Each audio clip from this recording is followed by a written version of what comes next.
You're watching a Highwire Media podcast. You're watching a Highwire Media podcast. Hello, everybody, and welcome back to the Political Pulse Show. Make sure you guys like this video down below. Subscribe to the channel if you are new. So, New Jersey Democrats, once again, another one, has defected to support Jack Ciattarelli for governor. And we're just days away from the election, and this guy's got to be like the 5th or 6th. Like, it's incredible how you see this happening day in, day out, where Democrats are just bleeding support in a very hotly contested race when they're running one of these established Democrats. It's got a lot of problems. It's like, think about Hillary Clinton back in the day, except this is a state that she won in 2016 by double digits. Joe Biden won it by 17. Donald Trump was able to narrow the margin to a 6-point loss in 2024, which honestly is really impressive when you consider the fact that the state voted just about the same as Arizona did for the Republicans. And a lot of Democrats thought they were going to win Arizona. I didn't. I thought there was no way, given the data, but they deny the data. And we're going to look into the data, the good, the bad, and see what's going on. But really, this is still anybody's race as it stands now. There's a lot of people that have not voted, and we need a really big turnout down the stretch in order to win this thing, as we would under any circumstance. So I encourage people to get out and vote in New Jersey. Make sure you contact everyone you know in New Jersey, whether you live there or not, that would vote for Jack and get them out to vote. But again, he's gaining support. The question is, does he have the turnout?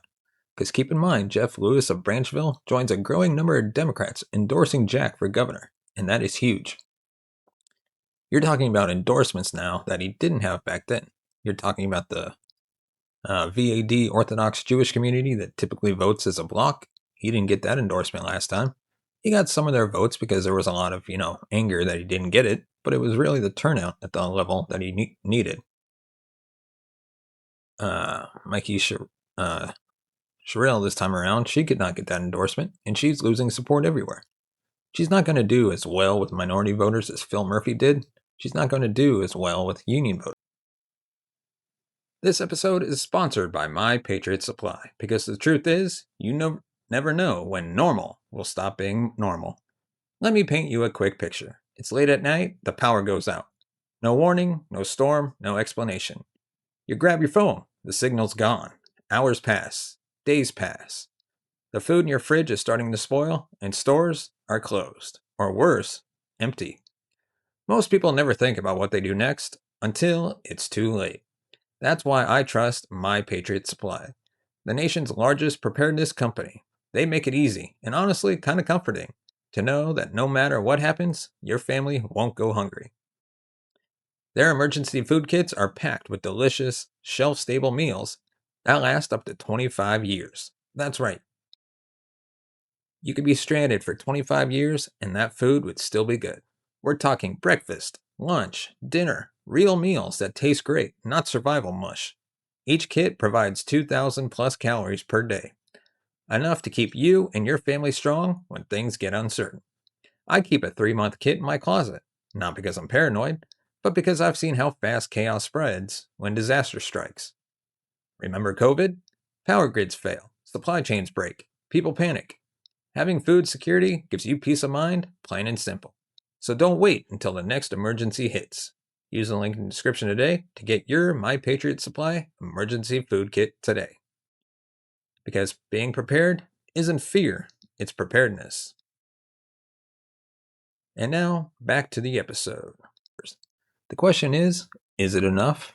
And will there be enough turnout in general? Because the Democrats, they have a machine there. The Republicans are getting better, but are they really where they need to be? Well, we'll talk about it. We're going to go over some data. So Republicans, day 3 of early voting, they won it. Day 4 was pretty much a wash, but it seems like it's neck and neck in the early voting, where it's very similar to 2024, more so than it was 2021. In 2021, you did have more early voting, more cannibalized Democrat votes, but at the same time, you also had them winning the early vote by a decent margin. Republicans are outvoting the Democrats, even though more Democrats will vote for Jack than Republicans, by registration, will vote for, the Democrat. And independent voters are probably going to lean significantly in Jack's column. the unaffiliated voters compared to how they vote in 2024. And honestly, you could make the case on a certain level compared to 2021 because there's a lot of right-leaning, voters in that column, and that's for sure. But the problem is turnout. Now, independent turnout is good. That could mean one of two things. We don't know which ones are showing up. It is true that red counties do have, decent level turnout. Ocean County setting records, that's all good. And the Republicans in the early voting just need to stop the bleeding. And you see this, the Democrats, they only have a raw vote edge of 5,000 votes between now and the end of early voting.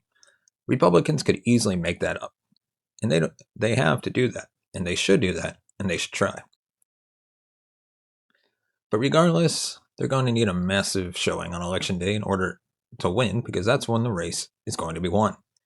You could estimate that right now Jack might be behind, 200,000 votes to 300,000 votes. However, it doesn't mean like that this is some sort of unwinnable election. It just really comes down to turnout. A lot of Republicans, men in particular, younger voters in particular, they like to wait until election day. They like to procrastinate. The only problem is this is an election that's taking place in an odd-numbered year. Will enough of these people show up? We know Jack has a very enthusiastic base, but you think about like the No Kings protesters, those are the type of people that show up for every little election. And meanwhile, the average person might show up for Jack if there was a full turnout election in New Jersey, where it was like mandatory voting like Australia. Ironically enough, I think Jack would win by a sizable margin. The problem is, Democrats just have that higher baked-in floor. Republicans have a higher ceiling, so they need to get out these voters. And I think the baseline that you could use is 2021. I know that Republicans were more angry back then because of things like the lockdowns. Now Democrats are a little bit more angry because Orange Man is back in the White House or whatever. So we do have to work around that as an obstacle. I don't think it can't be done, and because Phil Murphy's approval rating is now lower than it's ever really been, and Mikey Sherrill is an atrocious candidate with a divided Democrat field. There's going to probably be more crossover votes in number for Jack this time around than last time. The question is, will more people on the left show up? Now, it's also true that a lot of people on the right are becoming more engaged. They look and they see, okay, New Jersey's becoming a purple state. Let's try to flip it red. And then there's that whole movement where they want to show up.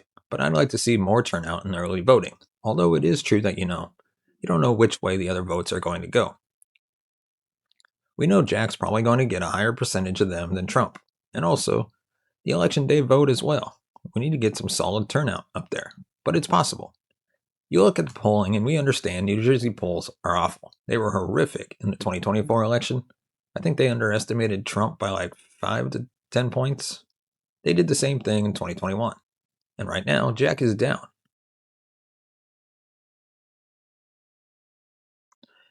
Right now, Jack is down, but he's down by 3.7 points. And there's plenty of undecided in the polls. And Jack got the lion's share of those votes last time around.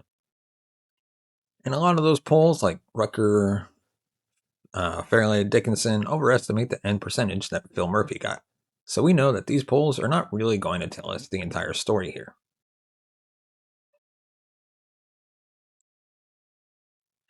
Now, Virginia, I think, is more cut and dry. Some of the polls are conflicting, whether it's going to be like a double-digit win for the Democrats or like a 4-point win. I think 7 to 8 is fair.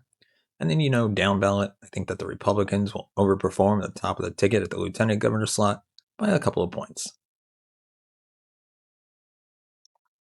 And then I think what Mears is due to who he's going up against is going to outperform by like 10, which probably should be enough to get him across the finish line.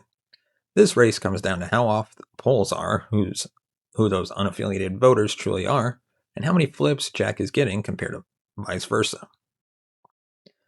I don't really know why any Republican wouldn't vote for him. It seems like he's done a very good job of uniting the Republicans behind him, which is an amazing feat because he's getting both people who didn't vote for Trump, but also MAGA enthusiasts.